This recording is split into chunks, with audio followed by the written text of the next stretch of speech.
जय हिंद दोस्तों, स्वागत करते हैं आपको एक नए वीडियो में। और आज की वीडियो में हम बात करने वाले हैं कि भारतीय रेलवे बिहार से चलने वाली एक दो नहीं बल्कि कई मशहूर ट्रेनों को रद्द कर दिए हैं और साथ में कई ट्रेनों का मार्ग परिवर्तन कर भारतीय रेलवे संचालित करने वाली है, जिसमें आपको मुजफ्फरपुर से चलने वाली Sapt Kranti superfast express, Raxaul Anand Vihar Satyagraha express, Barauni Bandra terminal Awadh express, Porbandar express और Prayagraj Bapudham Motihari express, Sitamarhi Danapur MEMU train और सभी ट्रेनों में आपको बदलाव देखने को मिलने वाले हैं। तो कौन कौन ट्रेनें किस किस दिन को रद्द रहेगी और कौन सी ट्रेनें किस रूट से भारतीय रेलवे चलाने वाली है, इस वीडियो के अंदर मैं आपको फुल डिटेल जानकारी देने वाला हूं। साथ में किस कारण से इन ट्रेनों को रेलवे ने रद्द किए हैं और मार्ग परिवर्तित रास्ते से संचालित कर रही है, इस वीडियो के अंदर मैं आपको इन सभी ट्रेनों के बारे में फुल डिटेल जानकारी देने वाला हूँ। तो दोस्तों, अगर आप चैनल पर नए हैं तो चैनल को सब्सक्राइब कर और वीडियो अच्छा लगे तो वीडियो को लाइक जरूर कर दीजिएगा। चलिए इस डिटेल वीडियो को शुरू करते हैं। दोस्तों, अगर आप ट्रेन में सफर करते हैं तो आपको यह खबर, क्योंकि बिहार में वंदे भारत एक्सप्रेस और सप्त क्रांति एक्सप्रेस समेत कई ट्रेनों के मार्ग में परिवर्तन किए गए हैं। इसके अलावा कुछ अन्य ट्रेनें रद्द भी कर दी गई। दरअसल बेतिया कुमारबाग रेल लाइन दोहरीकरण और नॉन इंटरलॉकिंग काम के चलते 18 फरवरी तक भारतीय रेलवे ने 17 फरवरी को दोहरीकरण का CRS भी प्रस्ताव है। इसी को लेकर भारतीय रेलवे ने विशेष ट्रैफिक ब्लॉक किए हैं। इस अवधि में बेतिया और कुमारबाग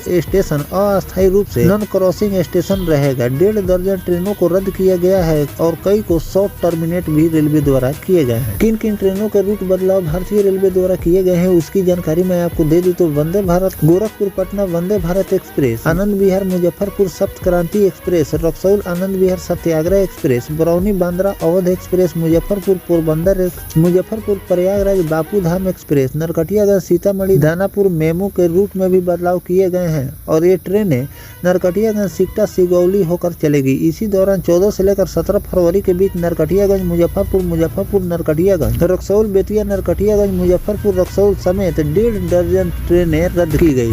NI और CRS को लेकर विशेष ट्रैफिक ब्लॉक में बरौनी बांद्रा जिसका ट्रेन नंबर है 1938, अवध एक्सप्रेस 150 मिनट, मुजफ्फरपुर आनंद विहार 1:25:57, सप्त क्रांति 60 मिनट देरी से चलेगी। मुजफ्फरपुर नरकटियागंज मेमू सुगौली तक ही चलेगी। चंपारण सत्याग्रह एक्सप्रेस नरकटियागंज में ही शॉर्ट टर्मिनेट करेगी। इसी दौरान मालगाड़ियों का परिचालन भी प्रभावित होगा। 63-342 और 63-338 नरकटियागंज मुजफ्फरपुर पैसेंजर, 63-309 मुजफ्फरपुर नरकटियागंज पैसेंजर, 75-235 और 75-236 रक्सौल बेतिया नरकटियागंज पैसेंजर और 63-311 मुजफ्फरपुर रक्सौल पैसेंजर। नरकटियागंज सिकटा सुगौली रूट से चलने वाली ट्रेन के बारे में मैं आपको बता दूं। 56-502 वंदे भारत एक्सप्रेस गोरखपुर और पाटलिपुत्रा के बीच जिसका संचालन रेलवे द्वारा किए जाते हैं, इसका रूट परिवर्तन रेलवे द्वारा किए गए हैं, जो की नरकटियागंज सिकटा सुगौली के रूट से संचालित होने वाली 1:25:57 सप्त क्रांति सुपरफास्ट एक्सप्रेस जो कि मुजफ्फरपुर और आनंद विहार के बीच चलती है, इसका भी संचालन आपको नरकटियागंज सिकटा सुगौली के रूट पर देखने को मिलेगा। सत्याग्रह एक्सप्रेस की बात करें तो रक्सौल और आनंद विहार के बीच जो चलती है, इसका भी संचालन आपको सिकटा सुगौली रूट पर देखने को मिलेगा। 190 अवध एक्सप्रेस जिसका संचालन आपको बरौनी और बांद्रा के बीच देखने को मिलते हैं, इसका भी संचालन आपको सिकटा सुगौली के बीच देखने को मिलेंगे। 192-70 पोरबंदर एक्सप्रेस जो की मुजफ्फरपुर और पोरबंदर के बीच चलती है, इसका संचालन आपको सिकटा सुगौली रूट से देखने को मिलेगा। 140-11 और 140-12 बापूधाम एक्सप्रेस जो कि मुजफ्फरपुर प्रयागराज के बीच चलती है, इसका भी संचालन आपको सिकटा सुगौली के रूट पर 1:55-16 और 1:55-15 ट्रेन जो नरकटिया दानापुर के बीच संचालित होती है, इसका भी संचालन आपको सिकटा सुगौली नरकटियागंज के रूट पर देखने को मिलने वाला है। तो दोस्तों, इस तरह से भारतीय रेलवे ने कुमारबाग और बेतिया के बीच जो दोहरीकरण का काम कर रही थी, उसका काम फाइनल हो चुका है और उसका CRS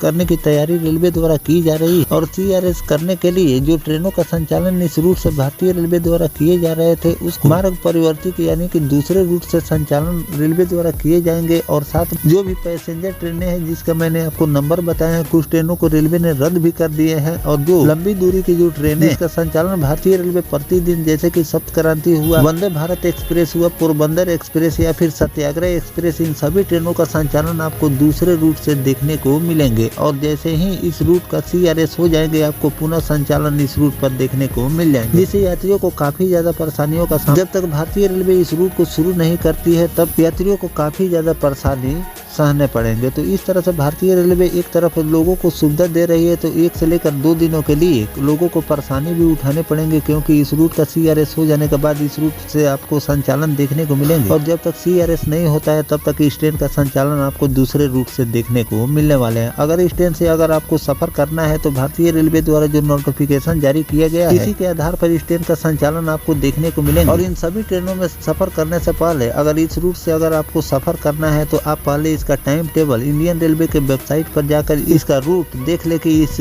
ट्रेन का क्या रूट होने वाले हैं और किस दिन तक इस ट्रेन का संचालन दूसरे रूट से भारतीय रेलवे करने वाली है, तभी अपने सफर को शुरू करें। तो दोस्तों, जो भारतीय रेलवे कुमारबाग और बेतिया के बीच जो इंटरलॉकिंग का काम कर रही है, CRS का तैयारी कर रही है और दोहरीकरण का काम संपन्न कर इन रूट को दोहरीकरण से संपन्न कर रही है, इस पर आपकी क्या राय है कमेंट सेक्शन में जरूर लिखिएगा। जो भारतीय रेलवे इन सभी ट्रेनों को डाइवर्ट रूट से चला रही है और साथ में कई ट्रेनों को रद्द कर दिए है, इस पर आपकी क्या राय है कमेंट सेक्शन में जरूर लिखिएगा। मिलते हैं किसी नेक्स्ट टॉपिक कोई नई जानकारी के साथ, तब तक अपने भाई को दीजिए इजाजत। जय हिंद, जय भारत, वंदे मातरम।